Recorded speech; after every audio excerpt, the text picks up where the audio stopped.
Hi, it's Tara. Welcome back to my channel. It's been like a month and a half. A lot has been happening. I've had some roller coastery things in my personal life, so sewing has been on the back burner, but today we're back and it's time to make a tote bag. I'm so excited to finally get to start my own tote bag after making many over the last year. I shared with you my tote bag inspo from my last video, so maybe we can revisit what that looks like. Wow. I'm ready to have like a more customized bag in my arsenal for every day, as well as just something that makes me feel like Brenda Song that one time that she was carrying like a really embellished tote bag in the early 2000s. So today is the day we start to birth the tote bag baby. So something new has come into the mix of the tote bag making experiment, which is that I remembered that I have this vintage McCall's pattern that has a bunch of bag options in it. And one of them is a square bottom tote bag, which is kind of what I want to make for myself.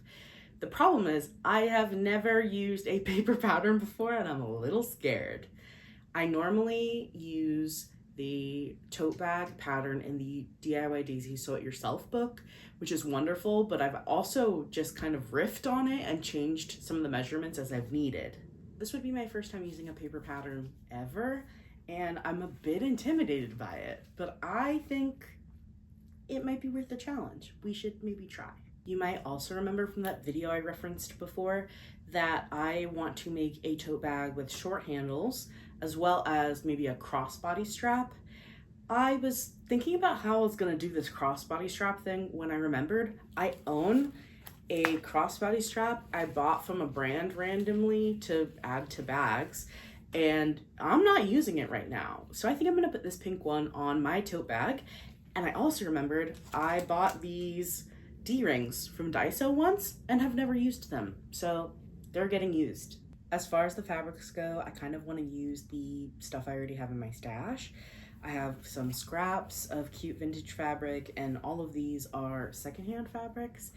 I might just do pinks and blues. I'm not quite sure yet. I want to lay them out and see how I feel, but I'm also considering doing like a little patchwork moment. Who knows? In Joann's final moments, that does date this video. Joann's is closing soon, as of right now. I went and in her very meager sale, bought some interfacing. I've never used interfacing like this, but I'm hoping it'll add a little bit of structure to the walls of my tote bag. So this is also a new experiment. I'm like doing too many new things, I think, in one video, but why not? It's for, this is for experimenting. This is for fun. Fancy meeting you down here. I know one thing about paper patterns, and it's that you should lay them out and see the whole thing. Follow the instructions. Let's see what happens. Hey, what's up? It's present day Tara, and I'm here to hang out with you while past Tara figures out what the hell they're gonna do. I did indeed open up the entire pattern. It was incredibly confusing as someone who's never used a pattern before, but I attempted to keep it pushing and figure it out. I got somewhere in the end and ended up with a very neat stack of pattern pieces that I was only partially confident I would be able to do something with. Would you hate me if I disregarded this? Let me explain. I just read through the pattern, and as a person who's never really done that before, I got confused, very confused. And I think this is beyond my brain a little bit. I believe I can do it. I'm not doubting my ability. I just feel a little overwhelmed by the instructions, and based on the photos, IKEA style, I think I could put it together. But I might just use these as references and kind of hope for the best. These are my famous last words, I guess. I don't know. Here's hoping. I'm gonna make something and you're gonna see it. Cutting out fabric is my least favorite part of sewing, to be honest. I don't feel like I'm very precise at it, or maybe I just don't have a lot of hand strength, so it doesn't feel like it comes out accurately. It was very easy to cut out the interfacing and sandwich those pieces together with the fabric. I pinned them all together and then assembled them separately. So I had a sandwich of what was going to be the sides and the bottom with interfacing in between, as well as the sides sandwiched with interfacing in between. I also made sure to sew straps. Those I just took long strips of fabric and folded onto themselves, pressed them as well as I could, and did straight stitches in 2 lines. Something about the dark blue really reminded me of hospital scrubs, and I think I'm going to swap it out for this baby blue gingham instead.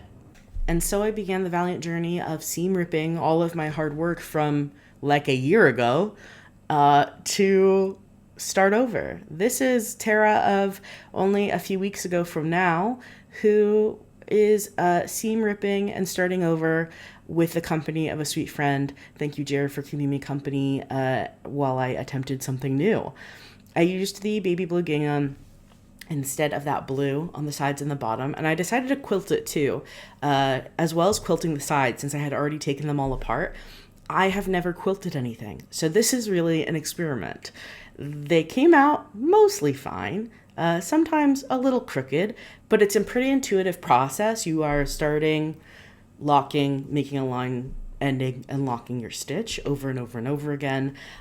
I'm not the most precise sewer, so some of this was, a little fussy. I also keep having this problem where the presser foot just falls off in the middle of sewing. I don't know what it is. I don't know if it's not tight enough, but I'm trying my best. Once I completed most of the rows in one direction, I went ahead and took a look at my handiwork. Turns out I accidentally sewed the flap on the back down. So we're back with the seam ripper, taking that line apart and starting over again, which is fine. We're learning from our mistakes, and I will know moving forward to make sure I have things pinned properly. Speaking of having them pinned properly, I pinned the side piece to one of the front panels of the bag and went ahead and did a straight stitch all the way around, kind of like in a U shape, and then repeated the same for the other side, creating an actual bag shape, which is very, very, very exciting. At this point, I'm in my comfy clothes, watching something on my iPad and plugging away until I had to refill my bobbin.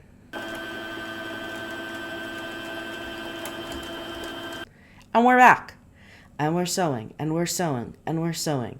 I really had to shove the entire bag in that little crevice in my sewing machine to make this happen. I've never made something this thick, I guess. So this was also interesting. A really big learning curve for me. And I look so happy that I finally got back to a little pocket. Oh, this is where things get out of control. Hi, from Tara, with better audio, hopefully, because I remembered to use my mic this time. I need you to travel back in time with me for a second. There it was. It was the other night. So late, so dark. I think it was 9:30. Do you ever lose yourself in the moment, and then when you come back, you've made big sewing mistakes? So that's what happened to me. I decided to use bias tape for the first time to clean up the edges of the inside of my tote bag. A really good idea. I've never used bias tape before, so this came out squiggly wiggly, crooked, looking not the best. The good news is I'm going to turn this inside out anyways, and the bias tape will be on the inside. That being said, these edges where I'm going to put like the D-ring straps, I don't know how to do corners with bias tape. And yeah, I could have just looked it up, but again, who knows where I was? I wasn't even here. It was just me and a sewing machine in the Twilight Zone. And this is turned inside out. It does look really good.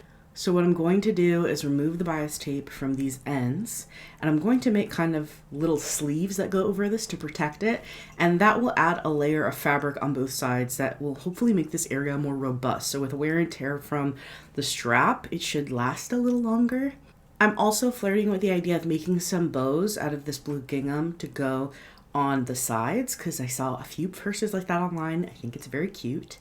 And also maybe a tie here in the middle so that when I'm wearing it, it's not flopping all over the place. It is secure. So let's see what we can do. So, of course, my best friend, the Seam Ripper, and I, we went back to it, and I opened up that baggy's tape. I went ahead and fixed some of those wiggly squiggly lines, making them as straight as I possibly could. Again, I'm just practicing, basically. This bag is just for me. I made these small rectangular panels that I reinforced the edges of just with a straight stitch, and then I put them over the edges of the bag like I explained earlier.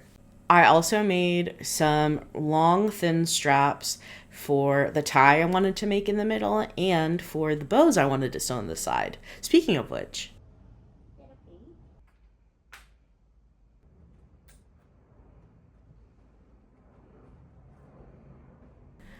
Flora and I got to hand stitching this on. I used some high quality embroidery floss for this. I don't know why. I just thought it's pretty thick. Maybe it'll be a little sturdy. I'm much more comfortable hand sewing than I am machine sewing. I learned to hand sew in Girl Scouts as a small child and have been able to do it ever since. Two straps in the middle that could be tied to close the bag, as well as two gingham bows on either side for a little added flair. Now that my little imperfect bag is done, there's only one thing left to do, which is style a couple outfits for it.